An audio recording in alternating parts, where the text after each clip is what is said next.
Hello class 11 students, hope you are doing well. In our previous video, I have been discussing the introduction to business. Today in our lecture number 2, we will be moving towards the actual definition and the characteristics of business. So what is business? I have discussed before. First see this diagram. Business is one of the economic activities. In my previous video, I discussed two type of human activities, that is economic and non-economic, and I give lot of examples in my live session also. So what is business? Business is one of the economic activity because by doing business we earn something. So it is one of the economic activities. Moving towards our business definition. What is business? First of all, today we will be discussing characteristics and definition of business. Characteristics is very important to understand. Characteristics means features. What in the business definition exist? Business की definition में क्या क्या चीजें exist करती हैं? That means the characteristics of business. That means the features of business. So in the business definition, business is an economic activity. Business is an economic activity.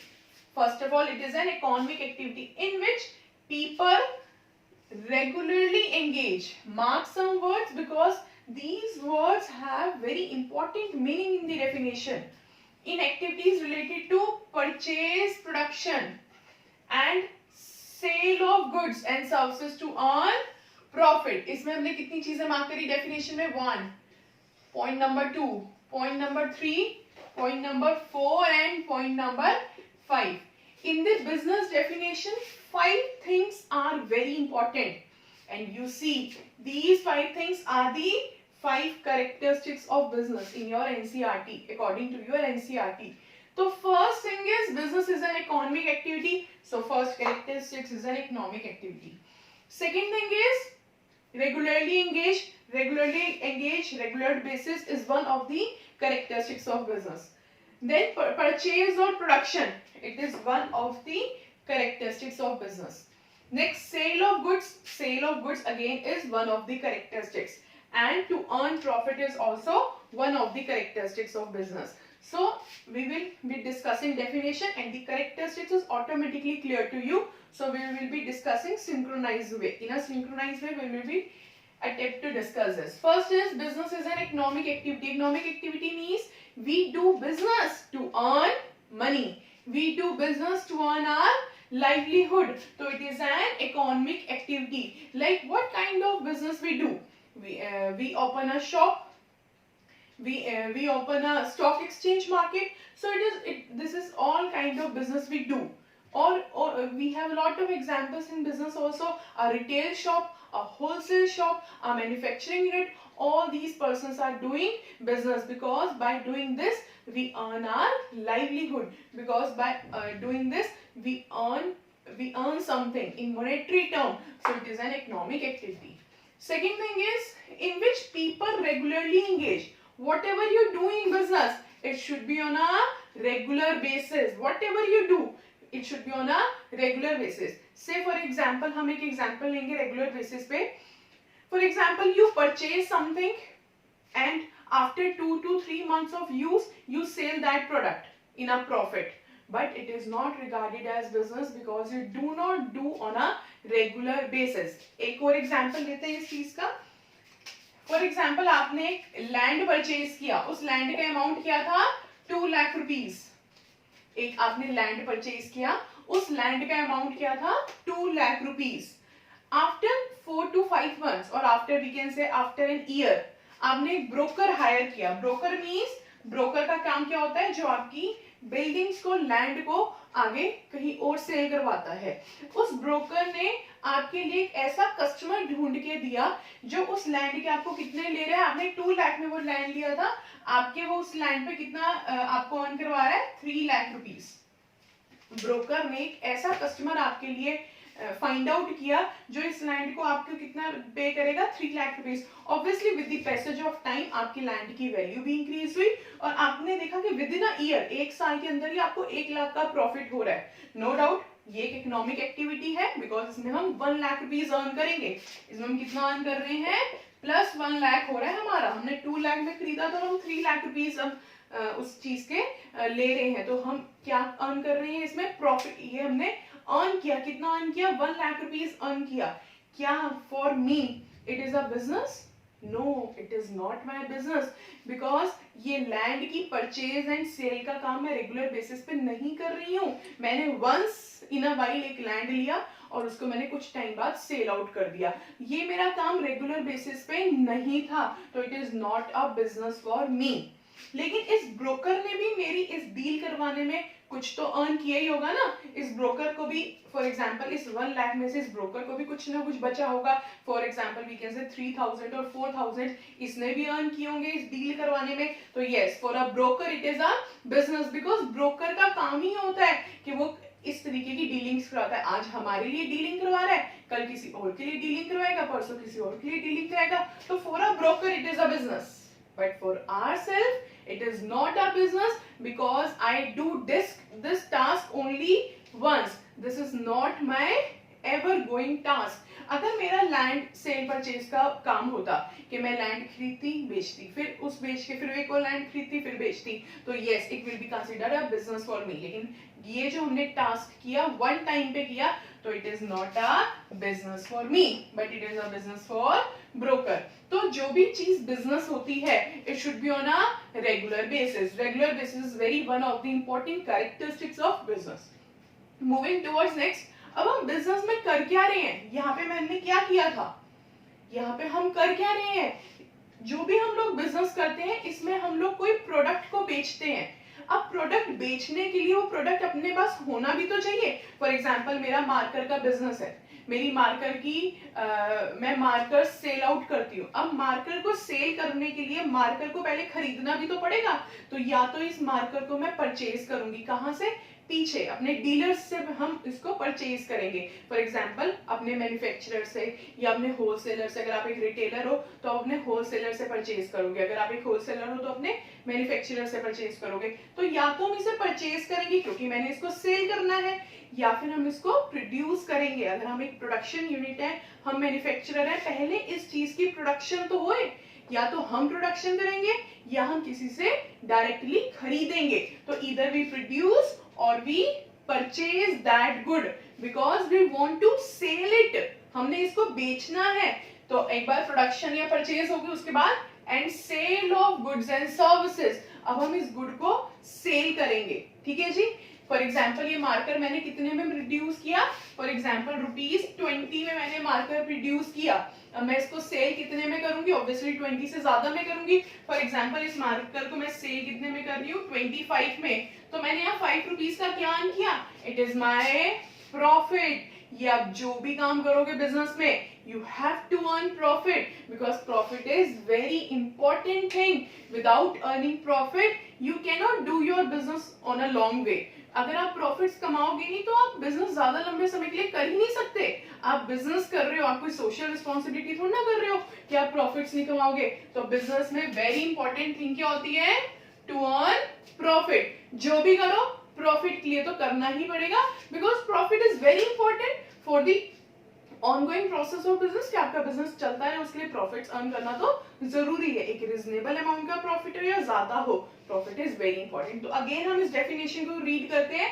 Business क्या है, एक इकोनॉमिक एक्टिविटी है because हम जो भी करेंगे money earn करने के लिए करेंगे, इन विच हम जो भी करेंगे वो कैसे करेंगे, रेगुलरली। वो काम हमारा रेगुलर बेसिस पे होना चाहिए। अगर आप एक शॉप खोल रहे हो, अगर आप एक फैक्ट्री खोल रहे हो, तो वो आप रेगुलर बेसिस पे चलाओगे। और उसमें आप क्या क्या काम करोगे, इन एक्टिविटीज रिलेटेड टू, या तो उस चीज में आप परचेज कर रहे हो या प्रोडक्शन कर रहे हो। या तो आप परचेज कर रहे हो प्रोडक्ट्स की, आप प्रोडक्शन कर रहे हो। फिर उस गुड को आप क्या करोगे परचेज करके, sale of goods and services. या तो आप उसकी सेल करोगे, या आप सेल ऑब्वियसली हम करेंगे, परचेज करने के बाद हम उसको सेल करेंगे। और ये सारा काम हम किस चीजों में करेंगे, टू अर्न प्रॉफिट। तो ये हमारा बेसिक कैरेक्टरिस्टिक्स आपको क्लियर होनी चाहिए। Economic activity I discussed in the definition. Production procurement of goods and services I discussed. Sale भी हमने किया, क्योंकि सेल करके हमको क्या मिलेगा, वैल्यू, कुछ मनी मिलेगा, और वो मनी से हम लोग क्या अर्न करेंगे, प्रॉफिट. अभी एग्जांपल दिया. और ये सारे काम किस में होने चाहिए, रेगुलर बेसिस के. इसमें भी मैंने आपको 2-3 एग्जांपल्स से एक्सप्लेन किया. Regular basis means the thing should be ever going for you, so that is a regular basis. After that you earn profit, because whatever you do is to earn profit. In business, if we do not earn, we cannot survive in the market. So to earn profit is utmost important.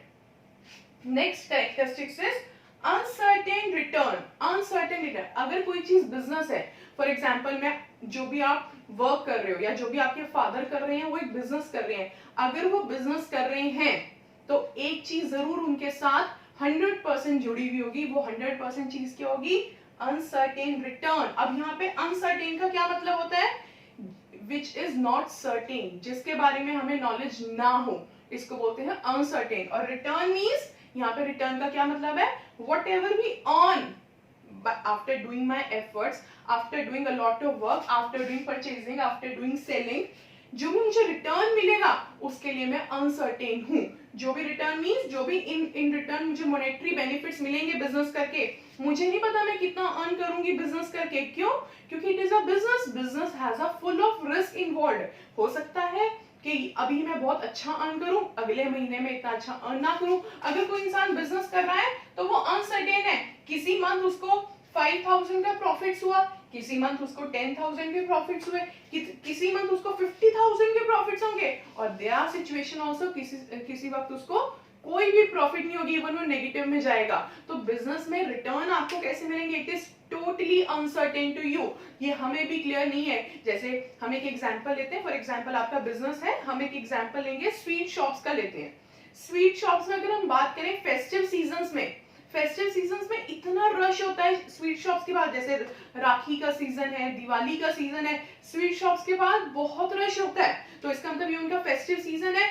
वो उस season में क्या return उनको मिल रहा है, very impressive returns उनको मिल रहे हैं, बहुत लिक्रेटिव रिटर्न्स मिल रहे हैं. They are earning too much. और ड्यूरिंग नॉर्मल सीजन्स, जैसे हम समर्स की बात करते हैं, है ना, गर्मियों में मिठाइयां वगैरह थोड़ी कम बिकती हैं, तो ड्यूरिंग समर सीजन्स बात करें तो उनको क्या है, उनको रिटर्न बड़े कम मिलेंगे. तो इट इज वेरी अनसर्टेन, कभी ज्यादा कभी कम. तो we have a lack of knowledge about it. तो ये भी एक फीचर होता है बिजनेस का. Last feature is element of risk. Element of risk, यहां पे आप एक लाइन अच्छे से नोट कर लेंगे. एलिमेंट ऑफ रिस्क में नो रिस्क नो गेन, ये अच्छे से कर लेंगे अपने माइंड में सेट. अगर आप एक बिजनेस चला रहे हैं तो risk is always involve. Risk कभी भी हमारे बिजनेस से दूर नहीं हो सकता. एक दो क्वेश्चंस इसके ऊपर बहुत इंपॉर्टेंट है, हम लाइव सेशन में इसको डिस्कस करेंगे, बिकॉज रिस्क के ऊपर बहुत सारे क्वेश्चंस आते हैं. रिस्क मींस कभी भी रिस्क आपके बिजनेस से अलग हो ही नहीं सकता. If you are doing business, risk is associated with you. These two are complementary to each other. कभी भी रिस्क आपके बिजनेस से डू अवे नहीं हो सकता, दूर नहीं जा सकता. बिजनेस है तो रिस्क है. और ये बहुत ओल्ड एज सेइंग है, बहुत पुरानी कहावत है, नो रिस्क नो गेन. अगर आप रिस्क नहीं लोगे बिजनेस में तो आपको गेन के चांसेस भी नहीं मिलेंगे. हमें रिस्क तो लेना ही पड़ेगा. तो रिस्क बहुत सारे होते हैं. और रिस्क किस तरीके के होते हैं, कुछ एग्जांपल जरूर लेंगे इसके साथ. हमें बिजनेस करते करते कैसे रिस्क बेयर करने पड़ सकते हैं. फॉर एग्जांपल, अब जैसे हमने काफी सारी परचेजिंग करके रखी, बिकॉज हमें सीजन में, अब सबसे बड़ा एग्जांपल तो हम कोविड-19 का लेते हैं. अब जैसे समर्स आ गई हैं, तो जो हमारे गारमेंट शॉप्स हैं या जो भी जितने भी ये शॉपकीपर्स हैं, अब जो समर्स की आइटम्स बिकेंगी तो क्या वो समर्स के आर्टिकल्स अभी खरीदे जाएंगे? नो, ये ऑलरेडी वो परचेज करके रख चुके होते हैं 3 to 4 months बिफोर. अब जो समर सीजन आया, अब उनके आर्टिकल्स नहीं बिक रहे बिकॉज कोविड-19 चल रहा है, लॉकडाउन चल रहा है. तो उनके बिजनेस पे क्या आ चुका है, रिस्क.